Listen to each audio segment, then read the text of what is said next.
Salam, selamat pagi anak-anak semuanya. Kita berjumpa kembali di dalam pelajaran agama Kristen kelas 11. Kali ini kita akan membahas materi bab 3, yaitu tentang peranan orang tua dalam keluarga, kehidupan keluarga.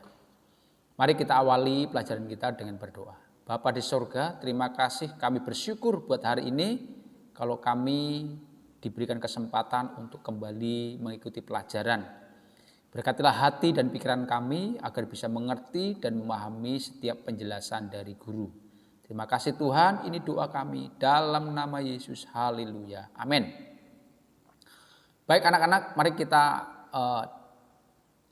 perhatikan bab 3, yaitu tentang peranan orang tua dalam keluarga. Nah, di bab sebelumnya yaitu bab 2 kita sudah belajar peranan Allah dalam keluarga. Jadi keberadaan Allah dalam keluarga sangat penting. Karena dengan keterlibatan Allah dalam keluarga, maka semua masalah kita bisa teratasi. Tanpa Tuhan, ya masalah dalam keluarga seringkali tidak terselesaikan, malah berujung pada perpecahan keluarga, perceraian, kekerasan dalam rumah tangga. Jadi perlu peranan Allah. Nah, dalam keluarga juga ya, orang tua juga punya peranan yang sangat penting. Selain Allah, orang tua memiliki peranan yang penting dalam keluarga. Karena orang tua adalah wakil Tuhan, mandataris, utusan Tuhan ya bagi anak-anak. Jadi orang tua punya kewajiban yang harus dilakukan agar kehidupan keluarganya bahagia. Mari kita melihat peranan orang tua dalam keluarga, yaitu untuk anak-anak. Yang pertama, orang tua punya peranan untuk memenuhi kebutuhan materi anak-anak. Ingat, anak-anak itu punya kebutuhan materi, makan, minum, pakaian, sekolah, dan itu tugas orang tua. Ya. Dalam Perjanjian Baru, kata mendidik itu menggunakan istilah trepo, di mana trepo memiliki dua arti, yaitu memberi makan dan mendidik. Jadi orang tua bukan hanya sekedar mendidik, mengajari, tapi juga memberi makan. Itu kebutuhan materi anak-anak. Jadi tugas orang tua memenuhi kebutuhan materi anak-anak. Nah, banyak orang tua yang gagal, tidak mampu memenuhi kebutuhan materi anak, sehingga banyak anak-anak yang mengemis di jalan, minta-minta, padahal orang tuanya masih ada, sehat. Tapi kenapa banyak anak-anak yang di jalanan tidak punya tempat tinggal, tidak bisa makan, harus mengemis?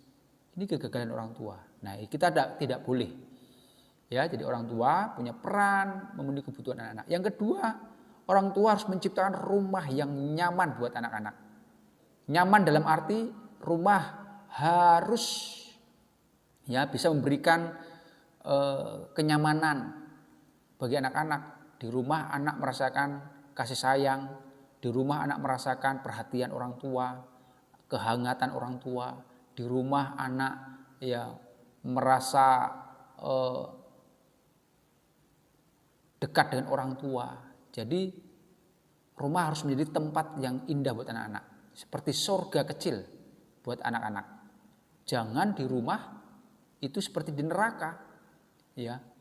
Rumah menjadi tempat yang penuh pertengkaran, tempat yang penuh dengan kekerasan, terjadi penganiayaan. Nah, anak-anak kasihan ketika rumah dalam kondisi seperti itu. Nah, orang tua punya tugas menciptakan rumah yang nyaman.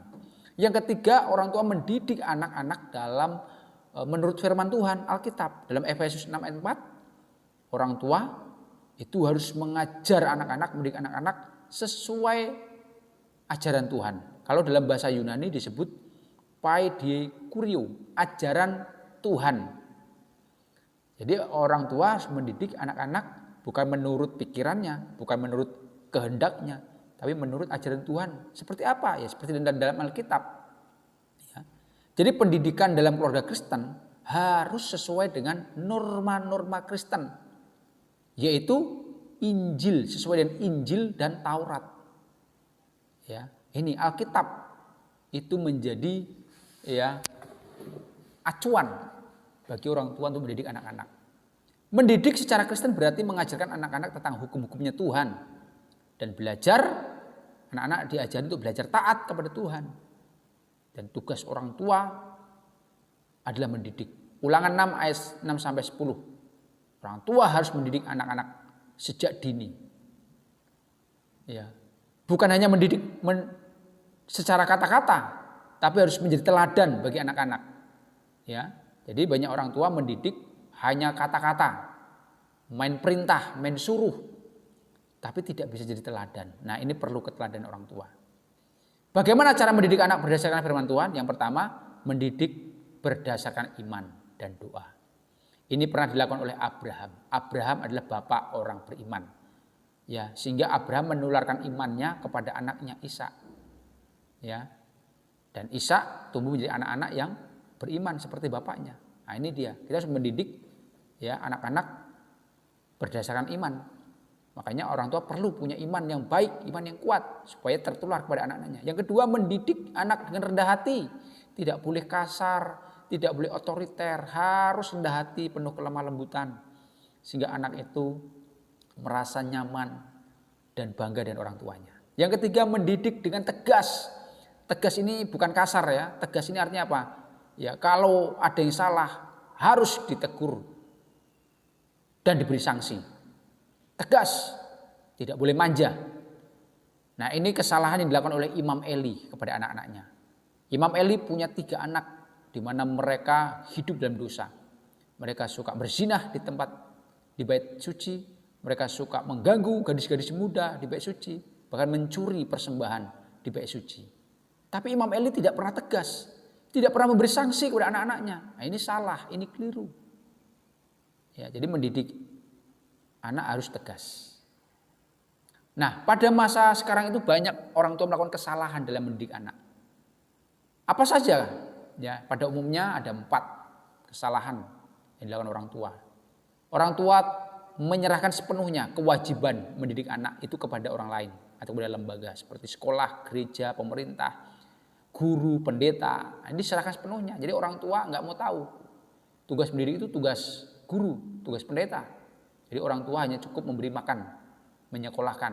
Padahal bukan seperti itu. Orang tua adalah pendidik pertama buat anak-anak. Guru pertama buat anak-anak.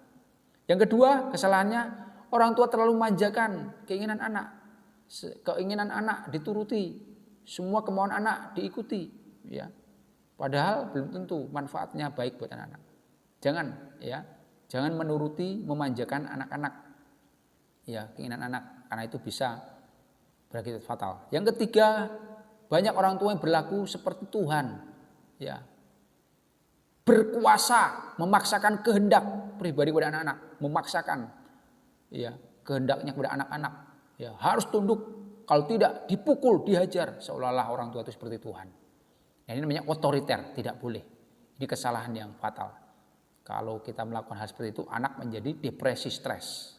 Yang keempat, orang tua tidak memberi teladan yang baik kepada anak-anak. Banyak orang tua melarang anaknya merokok, tapi dia sendiri merokok. Banyak anak-anak yang mendorong anaknya banyak orang tua mendorong anaknya ke gereja, padahal dia tidak pernah ke gereja. Ya, orang tua banyak berkata kotor, kasar, sehingga anaknya pun ikut kotor, kasar bicaranya. Ya, ini keteladanan yang tidak baik. Cara yang salah dalam mendidik anak akan membentuk karakter dan gaya hidup yang salah pada anak-anak. Oke? Nah, perlu diketahui bahwa orang tua dalam mendidik anak perlu memperhatikan masa tumbuh kembang anak. Jadi di sini ada 4 aspek perkembangan anak yang harus diperhatikan orang tua. Yang pertama, perkembangan kognitif, di mana anak mulai berkembang pola pikir intelektualnya, sehingga anak mulai memiliki banyak ide, ya, mulai berpikir sistematis, berpikir abstrak, berimajinasi. Jadi orang tua harus memahami perkembangan kognitif anak. Ya. Yang kedua, perkembangan moral etika. Anak sudah mulai belajar untuk disiplin dengan aturan, mulai belajar melakukan kewajibannya, ya, dalam tatanan sosial. Jadi orang tua harus mengerti akan hal itu. Yang ketiga, perkembangan ego. Anak mulai mencari identitas jati diri, mulai mencari keberadaan pribadinya, ya, mencari identitas pribadinya. Ya, di mana identitas ini meliputi seksual, pekerjaan, sosial. Jadi ya orang tua harus bisa melihat perkembangan ego anak. Yang keempat, perkembangan iman. Jadi di sini anak mulai belajar membangun hubungan dengan Tuhan. Jadi orang tua harus menjadi teladan, mengajari anak baca Alkitab, mengajari anak berdoa, mengajari anak untuk beribadah. Karena di sini pada tahap perkembangan iman, anak sudah bisa diajari dan mereka mulai belajar membangun hubungan dengan Tuhan. Ya. Nah, ini beberapa ayat yang perlu kita perhatikan. Di dalam Ulangan 6 ayat 4-9, ayat ini berbicara tentang ketetapan atau aturan Musa yang dikeluarkan kepada bangsa Israel. Ya, ketetapan itu antara lain Musa menasihati bangsa Israel untuk belajar mengasihi Tuhan dengan penuh integritas. Mengasihi Tuhan ya, dalam perkataan dan tindakan. Yang kedua, mengajari anak-anak, belajar mengajarkan anak-anak takut akan Tuhan. Dan tentu di sini orang tua harus menjadi teladan. Harus dimulai dari orang tua, menjadi contoh buat anak-anaknya. 2 Timotius 1 ayat 3-10. Di sini Timotius, tentang kehidupan Timotius. Timotius adalah seorang anak muda yang memiliki kehidupan yang baik. Dia anak yang taat kepada Tuhan, ya, hormat kepada orang tua, dan dia menjadi teladan bagi banyak orang. Nah, kehidupan Timotius yang baik ini itu karena dipengaruhi pola asuh, ya, didikan yang baik dari orang tuanya. Dan Timotius lahir di tengah keluarga Kristen yang baik. Mamanya bernama Eunike, neneknya Lois, dan mereka terkenal orang-orang yang takut akan Tuhan. Jadi kalau orang tua memiliki didikan yang baik, orang tua punya teladan yang baik, maka akan melahirkan anak-anak yang baik, anak yang takut akan Tuhan seperti Timotius. Nah, anak-anak, ya, itulah pelajaran kita, ya, tentang peranan orang tua. Jadi mari kita, ya, belajar. Suatu saat kelak kalian akan menjadi orang tua. Lakukanlah kewajiban peranan orang tua dengan benar dalam keluarga, maka keluarga kita akan bahagia. Kalau kalian punya orang tua, doakan orang tua kalian setiap hari supaya mereka melakukan kewajiban dan peranannya dengan baik. Nah, demikian pelajaran kita hari ini. Kita akan lanjutkan kembali pelajaran kita berikutnya. Mari kita berdoa. Bapa kami di sorga, terima kasih. Kami telah belajar materi hari ini di mana kami mengerti peranan orang tua, kewajiban orang tua dalam keluarga seperti apa. Berkatilah orang tua kami agar mereka bisa melakukan peranannya dengan baik sehingga bisa melahirkan anak-anak yang takut akan Tuhan. Terima kasih Tuhan buat pelajaran kami hari ini. Kami bersyukur dalam nama Yesus. Haleluya. Amin.